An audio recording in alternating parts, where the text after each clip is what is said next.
Hello investors. So today I'm back with another interesting topic which is regarding the money laundering. So how investors or how promoters or politicians, probably politicians, try to launder the money using means of stock market. Already in my last video, which is the dark side of stock market, I have touched through some of the key points regarding this. Though it is a short video, I will be covering how clearly the money laundering is being done.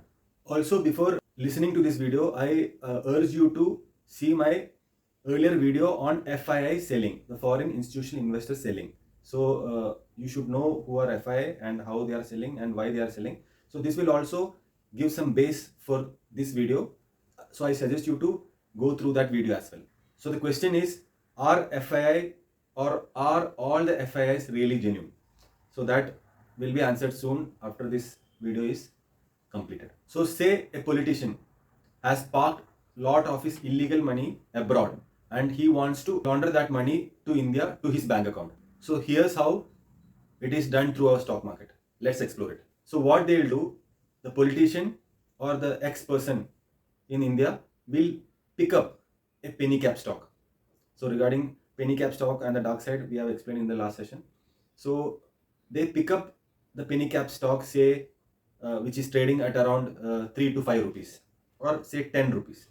They can enter that penny cap at a much larger volume because the price being very low, they get a large stake in that company with lesser amount of money since the market cap is very low at that point, wherein the market value of that stock is say 10 rupees and the market cap is very low. So it is also noteworthy to note that to whichever penny cap the politician is entering, it will be owned only by a few promoters or a very small group of promoters. So as I explained, the politician gets in large volumes through bulk deals into the stock, maybe through different accounts as well, through his friend's account, through his relative's account, or through some operator accounts as well. So that large volumes are bought into that stock. So legally, the stock enters his demat account. Once this is done, say after 2 to 3 years, they will keep holding that stock in their portfolio. Then after this, say 3 years, the operators come into picture. Regarding operators, already I have explained in my last video of dark side of the stock market. So by ways and means, the operators increase the price of that micro cap from 10 rupees to 100 rupees by various SMS, by telegram messages, by fooling the investors or the retail investors, by bringing in news that some merger is happening, some insider news is there. So those things I have explained in my last video. So by means and ways, they pump the stock price from 10 rupees to 100 rupees.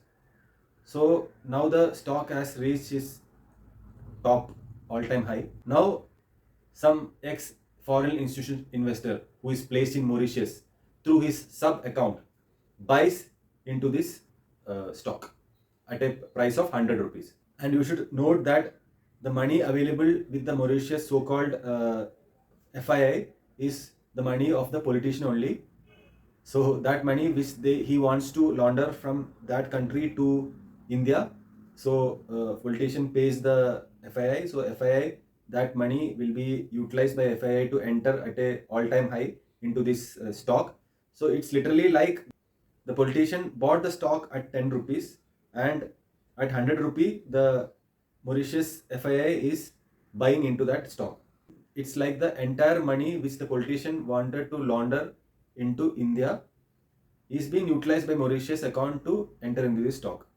So the entire amount which the politician wanted to launder is being bought in by the sub account of the FII through his Mauritius account, and they have bought the stakes in this company. So it's like politician sold the stocks to this FII company, in turn is basically laundering his money from Mauritius account to his Indian demat account. So this is again legal and the entire money has come into his account. Now the news spreads that some FII has entered the market. So now people are very much afraid that if FII sells means the stock is going to fall, so everyone sells. The inverse also happens wherein some FII enters in heavy quantity, then the people get positive, especially retail investors, without knowing the exact story, and they buy the stock. So this 100 rupee stock again goes to 150 rupee stock based on this news of FII entering, and this politician would have sold some 60-70% of the stock to this Mauritius party, and rest, say 25% of the stock is again sold at a much higher valuation of 150 rupees.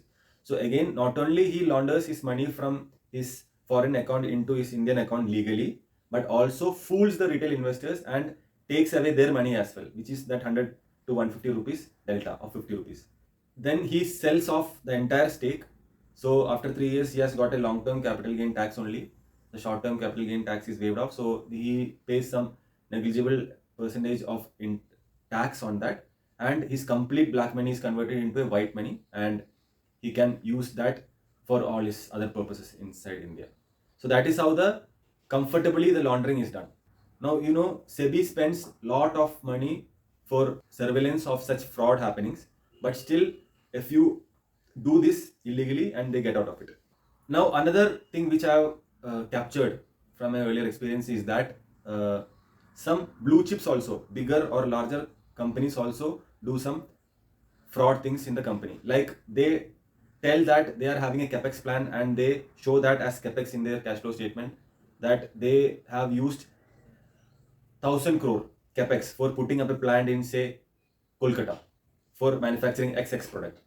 Now, after that, they will also create bills wherein the complete capex is shown for 1,000 crore, but in actual, the cost would be 500 crore, and the plant will be set up in 500 crore, and the rest 500 crore will be taken to his account for his personal things like buying a plot or some property or something like that, which doesn't value add to the shareholders.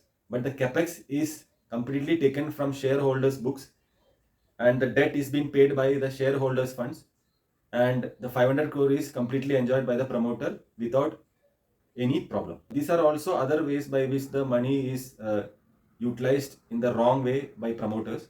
So you have to really be careful while analyzing a balance sheet, analyzing a management. You should go through each and every line of the financial statement and the annual report, litigation reports. So you should be very much careful in not entering into such fraud companies.